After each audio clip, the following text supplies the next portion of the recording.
মৰমৰ ছাত্ৰ-ছাত্ৰীসকল তোমালোক সকলোকে আমাৰ এই চেনেলটোত পুনৰবাৰ স্বাগতম জনাইছোঁ। বহুকেইজন ছাত্ৰ-ছাত্ৰীয়ে ক্লাছ 8 হাফ ইয়াৰলি এক্সাম আৰু অসমীয়াৰ কুৱেশ্যন পেপাৰ বিচাৰি আছিলে। গতিকে তোমালোকৰ বাবে এই কুৱেশ্যন পেপাৰখন লৈ আহিছোঁ, তোমালোকে চাব পৰা। ইয়াৰ পৰা বহুতো কুৱেশ্যন তোমালোকৰ পৰীক্ষাত কমন আহিব। ঠিক আছে। লগতে যদি তোমালোকৰ পাঠভিত্তিক তোমালোকে কি চাই দিব লাগে বা তোমালোকক চাব লাগে, ঠিক আছে, কৈ দিব লাগে, তেতিয়াহ'লে তোমালোকে কমেণ্ট কৰিবা। আমি চেষ্টা কৰিম তোমালোকৰ পাঠভিত্তিক কি আহিব পাৰে, অৰ্থাৎ কমন কি চাব লাগে সেইখিনি তোমালোকক জনাই দিবলৈ।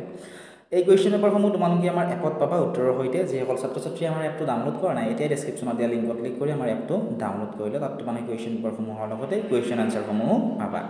লগতে যদিহে তোমাৰ ক্লাছ 8ৰ NIMS এক্সাম দিব বিচৰা, আমাৰ এপত তোমালোকে NIMS এক্সামৰ অনলাইন ক্লাছো কৰিব পাৰিবা। গতিকে ডেছক্ৰিপশ্যনত আৰু কমেণ্ট ছেকশ্যনত লিংক দি থোৱা আছে, তাত ক্লিক কৰি তোমালোকে আমাৰ এপটো ডাউনলোড কৰি ল'বলৈ নাপাহৰিবা।